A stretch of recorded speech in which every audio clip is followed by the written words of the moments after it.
首先画一个圆，再往里头涂色就好了。然后呢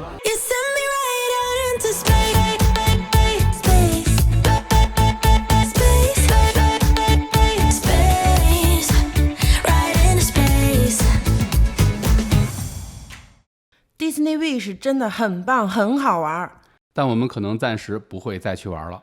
Disney Wish 是迪士尼公司目前最大、最新、最好玩的邮轮。去年的7月呢，刚刚正式投入使用。3月24日，我们全家登船，体验了4天3夜的邮轮之旅。我们会从亮点、吃喝、玩乐、吐槽、值不值这5个方面呢，来分享这次旅行带给我们的惊喜，以及我们暂时不会再去的原因。同时穿插分享一些我们的小贴士和独家秘籍。咱们先来聊聊本次旅程的亮点。如果用一个字儿来形容 Disney Wish 的话，那就是美。从一登船，我们就感受到了来自迪士尼的诚意满满，每一个细节，无论从远处看还是凑近了欣赏，可以说 Disney Wish 都给我们带来了视觉上的享受，让我们一下子就沉浸到了迪士尼的童话般的世界当中。当然了，也不用特别自恋。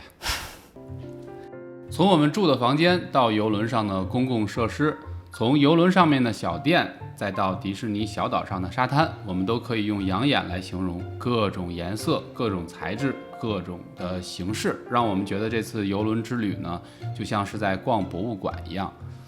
那我本人呢，也在本次的旅程中使用到了美轮美奂、童话般的男厕所。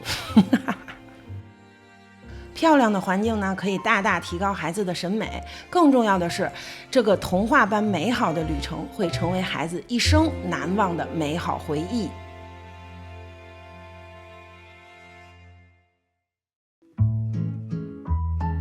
我们这次订的房间呢是带阳台的，虽然贵了一些呢，但体验真的是太棒了。尤其是邮轮左侧的阳台房，第二天早上呢，你就可以在自家的阳台看日出。黄昏的时候又可以听着音乐看日落，特别的爽，强烈推荐。这个门的密封性特别好，不用担心海浪声会影响睡眠。厕所的面积不大，但是也足够用了。而且这个房间还带有独立的浴室，可以做到干湿分离，多一个手盆呢更加的方便。浴室里的设施也是一应俱全，甚至还配了一个小浴缸，那孩子用起来呢正合适。至于大人呢，可以在门上挂一个小音响，听着舒缓的音乐，洗个热水澡，也是非常享受的一件事情。床头的电视除了可以看迪士尼的节目，还可以看到邮轮的航行信息以及船长视角的直播画面，让你随时的了解邮轮的情况。床头的各种接口和插座也非常的全，使用起来呢非常方便。经过探索，我们在柜子里还有新的发现。比如这里就有一个小冰箱，可以冰一些饮料什么的，还有一个电吹风，还有2张纪念明信片。右侧的这个沙发其实也不简单，可以变身为一张孩子的小床。房间不算大，却有2个烟雾报警器和一个灭火喷头。那衣柜中呢还有3个救生衣，一开始我觉得这都用不上，直到我看到楼道里的这幅画。迪士尼对孩子非常的用心，一登船呢，老麦就被送了手环和魔杖，立即嚣张了起来。邮轮上的设施呢，都根据孩子的身高做过优化，让他们用起来非常丝滑，完全不需要大人的帮助。当孩子周围的设施都变小了，仿佛自己一夜之间就长大了，充满了能力感，也对自己更有信心了。当老麦在大厅的舞台上玩的时候呢，音乐突然就切换为《冰雪奇缘》的主题曲。我不认为这是一个巧合，在这里呢，要感谢贴心的工作人员，让老麦在这一刻成为童话里的主角。Disney Wish 的客房服务是我们体验过最好的客房服务，每天晚上床上都会出现一个用毯子做出来的小动物，还会放上一些糖果。沙发也会被整理成一张孩子的小床，我们自己带了个极光灯，尽量让老麦感觉和在家里一样，这样呢就提高了睡眠质量。客房服务上午呢也会有一次，物品会被摆放得非常的整齐，包括充电线呢也会绕好摆齐，非常的贴心。这次行程呢，我们吃到的3个主题餐厅都有同一位服务员来服务，所以他也了解我们的需求跟喜好。我们去吃饭还没开口，果汁跟画笔呢就已经摆好了，服务非常的贴心，当然老麦就非常开心啦。Disney Wish 给我们的另外一个惊喜呢，是船上的各种秀都非常的精彩，开船仪式、海盗之夜、烟火秀、音乐剧、歌唱表演，当然呢还有路人强行抢镜头，各种的电影，甚至我们在吃饭的时候都可以看到非常高质量的影片和表演。这种被各种秀包围的体验真的是太幸福了。说完了亮点呢，咱们再来聊一聊吃喝。这个是位于第11层的自助小吃街，从中午开到晚上，有很多家的小店，选择非常的多。因为我们住在第10层，来这里吃饭非常方便，所以这也是我们光顾次数最多的地方。这里有非常好吃的 barbecue， 有各种肉类可以选，味道和口感都非常棒，尤其是牛胸肉，超级推荐。另外还可以吃到披萨和墨西哥菜，饮品的选择也非常多，热饮啊、冷饮啊都有，而且还有一个小酒吧提供酒水，不过呢这个是额外收费的。天气热还可以吃一个冰激凌，唯一的问题呢就是要注意防晒，中午的时候真的是特别的晒。你可以试着移动到船的另一侧去找座位，当然呢你也可以拿上吃的回到自己的房间去吃。这个地方呢是吃早餐和午餐的不二之选，它也在11层，它也是一个自助餐厅。高峰时间呢需要排队，不过因为选择多，所以也谈不上拥挤。虽然是自助餐，但这里的食物品质都非常的高，高品质的早餐呢绝对会给你带来一整天的好心情。如果你习惯亚洲风味，这里还有粥、炒饭等等偏亚洲风味的早餐可以选择，味道也都非常的棒。这里还有烟熏三文鱼跟火腿，甜品也比较多，可以说每一种都非常好吃。烘焙区同样有惊喜，在邮轮上可以吃到非常多的新鲜水果，也让人很开心。饮品方面呢，有果汁和饮料或者水，当然呢，你也可以喝到牛奶。非要在鸡蛋里挑骨头的话呢，他们关门时间一到就开始打扫，电线拖在地上。此时呢，还有客人正在用餐，对于有孩子的家庭来讲呢，可能是一个安全隐患。第3天呢，我们登上了迪士尼的私人小岛。惊喜的是，这里的 barbecue 是使用明火的，可以让人闻到甚至是看到烟火气。他们会提供一个比较大的餐盘，食物的种类呢并没有邮轮上那么多，但胜在使用明火。barbecue 的品质比船上的还要好吃。拿上好吃的，再接一杯饮料，再拿上一些自己喜欢的酱料，就可以找地方开吃了。孩子也有冰激凌吃，强烈推荐烤肋排，还有这个烤牛胸肉的三明治，烤三文鱼也是不能错过的。吃美食的时候呢，还能看到海景，老麦可开心了。这个岛上同样有收费的酒精饮品。邮轮之行3天的晚餐呢，会在3个不同的主题餐厅来吃。第1天我们吃的是1923，它整体感觉就是一个比较复古的西餐厅，里面装饰着很多当年迪士尼的画稿。这家餐厅呢没有任何的表演，所以等餐的时间显得比较漫长。幸亏我们自带了一个孩子，要不然就更无聊了。食物中规中矩，没有特别惊艳或者特别失望的地方。按说我们等了大约40分钟，吃的时候应该已经很饿了，但依然没有觉得特别好吃。菜量不算大，可以多点一些。弗雷明酿呢可以说是必点的，从牛排到配菜都做的品质满满，可以算是一个推荐菜。我们更喜欢这个龙虾的沙拉，吃起来更清爽。老麦的儿童餐品品质非常高，水煮菜花非常非常好吃，强烈推荐。餐后的甜品呢算是给了我们一个惊喜，真的是每一种都做的超好吃，感觉甜品厨师的水平高了不止1-2个层次。建议大家留点肚子，不然就会像老麦这样。哎呦，可以没？为什么刚才也不给我早上这个东西？我都后悔了。你现在已经吃饱了是吗？第2天呢，我们吃的是漫威主题的餐厅。入场的方式就像是在迪士尼里排队玩一个过山车之类的项目。好在呢，餐厅非常的大，也不显得拥挤。餐厅的细节做得很好玩，比如餐盘就是复仇者联盟的，还有桌上的这个特别的道具，吃饭的过程中呢也可以用来互动，包括放盐和黑胡椒的瓶子也做得科技感十足，让人感觉自己是漫威世界的一部分。等餐的时间其实也挺长的，但是因为有了各种的表演和互动，并没有让人觉得无聊，反而呢还充满了期待。桌上的互动道具也有周边的产品可以买，会做成杯子，里面有好喝的饮料，这个杯子做得细节满满，甚至可以一闪一闪的，我觉得没有孩子会不喜欢。这家餐厅的食物呢比较偏亚洲口味，我们依然没有吃到特别需要推荐的，除了儿童餐的水煮菜花，真的超好吃。这个猪排用的是整根的葱，厨师应该是山东。当天晚上呢，还有一个重头戏，蜘蛛侠会出现到大家的身边，和大家打招呼。老麦自从和他拍了手呢，就非得说她的男朋友是 Spider-Man。你永远可以相信迪士尼的饭后甜点，随便点都好吃。这次呢，老麦就学乖了，特别为甜点留了肚子。第3天，我们去的是冰雪奇缘的主题餐厅。这个餐厅呢，是3个主题餐厅中我们最喜欢的。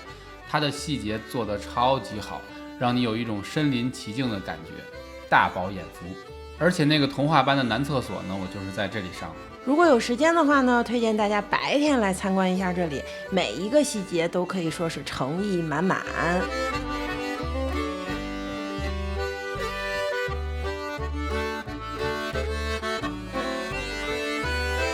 我们吃晚饭时呢，在这里依然可以看到更多做的非常精美到位的细节。吃饭的过程中呢，穿插着各种表演，还会有冰雪奇缘中的人物过来和我们互动，会夸老麦是个艺术家，当然呢，还会给老麦一个大大的拥抱。老麦一下就特别开心，开心到要吃西兰花，但是最后还是挑战失败了。从食物的品质上来讲呢，这家餐厅明显是最高的，唯一不足的呢是现场表演的时候灯光比较暗，会让食物看起来没有吃起来那么好。甜点方面依然是不用说，品质是最好的。我们还没来得及拍，老麦呢就忍不住开吃了，只好自己赶紧恢复一下。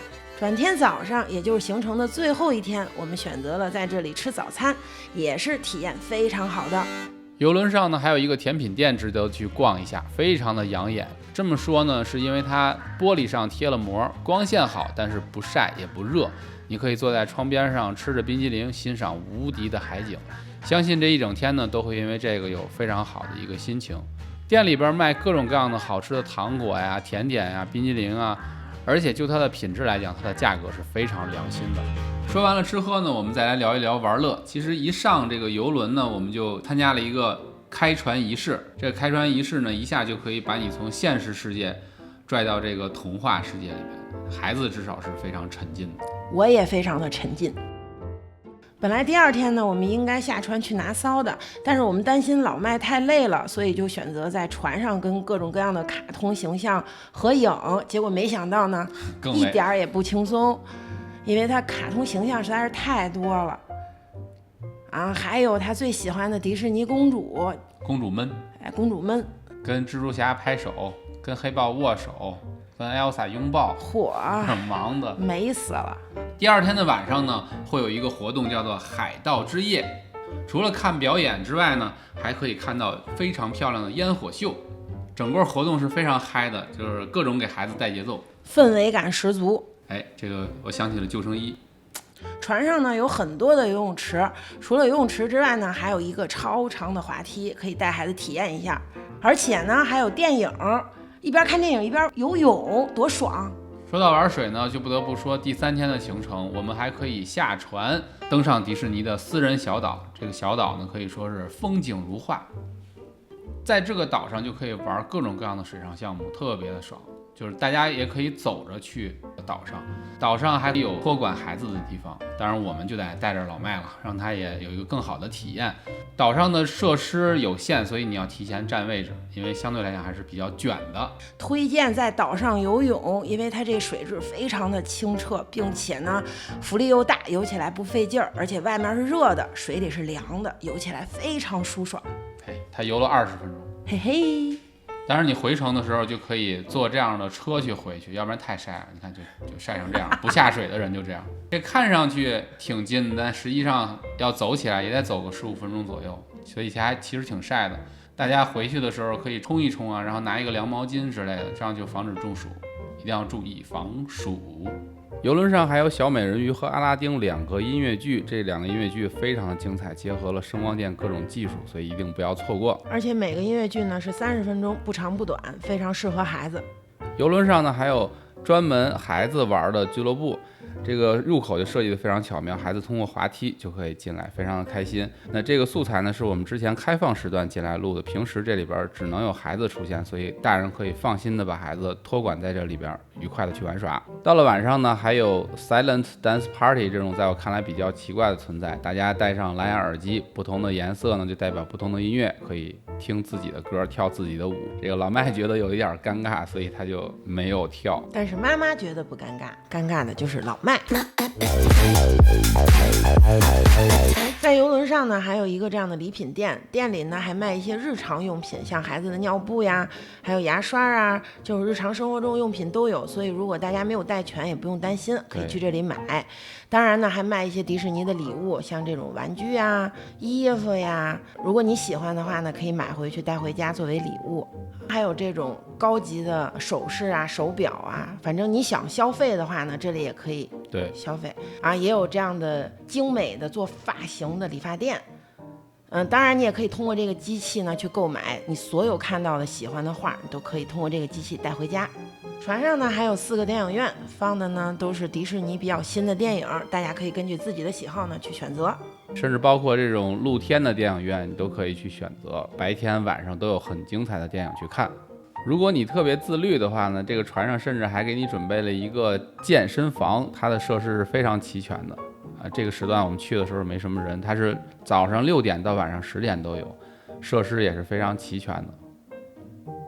既然我们是通过游轮来度假呢，那少不了的一项活动就是看海。这船上有各种各样的窗户，我们透过这些窗户就可以看到各种各样无敌的海景，让我们从忙碌的生活当中一下进入到度假模式，生活节奏一下就慢了下来。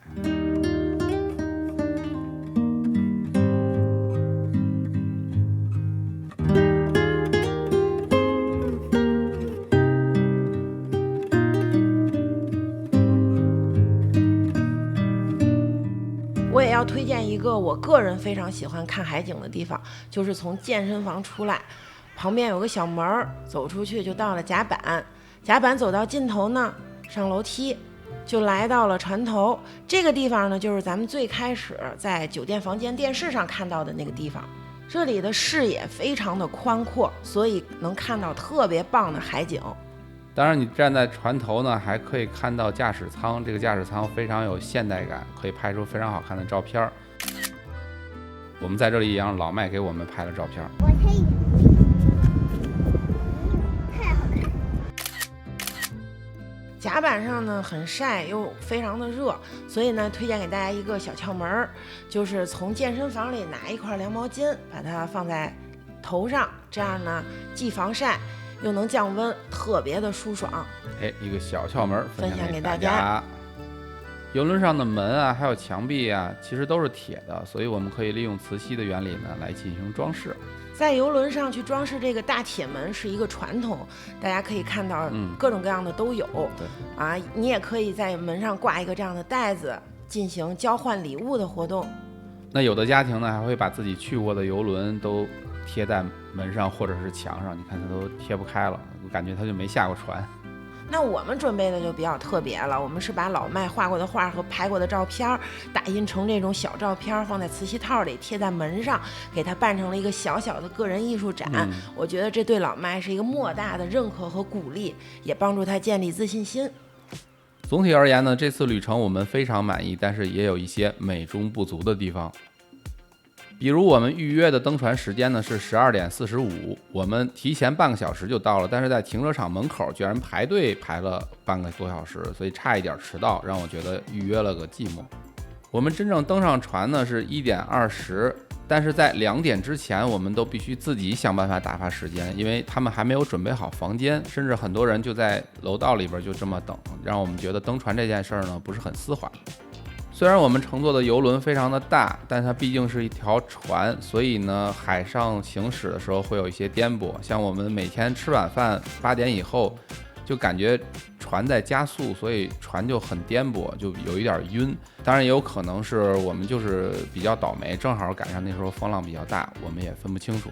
再一个呢，就是船上的人相对比较多，像你如果想玩一些热门的项目呀，或好玩的游戏啊，你就必须得排很长的队，就感觉卷起来了，所以玩起来呢会稍微有一点心累，不是那么的放松。再一个就是迪士尼岛上的这个资源设施它不是很充足，所以你必须要赶一大早才能抢占到比较好的设施和设备，才能玩得比较好。再一个呢，人多你就遇到奇葩的概率就大大提高了。像我们就遇到在海盗之夜前面这2位女士在最黄金的位置上，就一直在全程都在聊天，真的是全程我没有夸张，即使在放礼花的时候，他们俩依然在聊，我都不知道他们俩是怎么听到对方声音的。游轮上的电梯呢，也是让人比较头疼的一个地方。首先你看它的设计，就是颜色非常不明显，看不清哪个亮哪个没亮。然后它的按钮呢，也不是按的，按是没有用的，是感应的。这样呢，就会导致什么呢？当电梯人多的时候，门口只要站一个人，胳膊往上一贴，噼里啪啦所有的楼层都按上了，那你就每一层都要停一下，一下使用效率就降下来了。设计初衷可能是为了大家可以不接触的就去控制按钮，避免传播病毒，但是它是实际使用起来真的是不是很舒服，希望他们能够把这个改进一下。11楼餐厅的大门口底下呢有一个凸起，很容易把人绊倒，这个大家要注意。我和老麦呢就都被绊倒过，而且就在我们拍这个视频的时候，正好有一个小孩，你看就差点被绊倒。而且它呢标识非常的不清晰，感觉你只有摔倒了才能看见。还有一点要注意，就是房卡一定要随身携带，而且是全家的房卡都要带着。我们中间离船去迪士尼小岛的时候，就因为没有带全房卡，所以又回去拿了一趟，就非常的麻烦。而且这件事情呢，事先好像也没有任何通知，这一点是有一点奇怪的。最后一天我们离船回家也是需要带全所有人的房卡，否则你是不能下船的。那么站在我们前面的这2位女士呢，就是因为没有拿全房卡又回去拿的，所以我觉得这件事儿呢也不那么少见。对，也不那么少见。最后一天的晚上呢，我们一走进房间就收到一个这样的满意度调查表，打开一看呢，里面密密麻麻的全是问题，而且字儿又非常的小，我就觉得不是很贴心。因为最后一天我需要的是睡觉跟休息，但是我收到这样的一份答题卡呢，我就会觉得是不是在这个地方可以做得更好更贴心一点呢？好，最后呢，我们来聊一聊这次旅行到底值不值。那我们一家3口这次整个旅行的费用大概是3700美元左右。当然了，提前多久预定的时段是怎么样的，以及订的房型是什么，都是影响最终价格的一个因素。所以这个价格呢也是因人而异的。但有一点可以肯定，这个价位呢依然是同等吨位的邮轮里面最贵的。当然它的硬件和软件呢也都是同等吨位邮轮里最好的。对，所以最终关于这个值不值的问题呢，就我们个人而言呢，我们是觉得非常值得的，因为这是我们第一次体验邮轮之旅，给我们带来了非常多美好的回忆。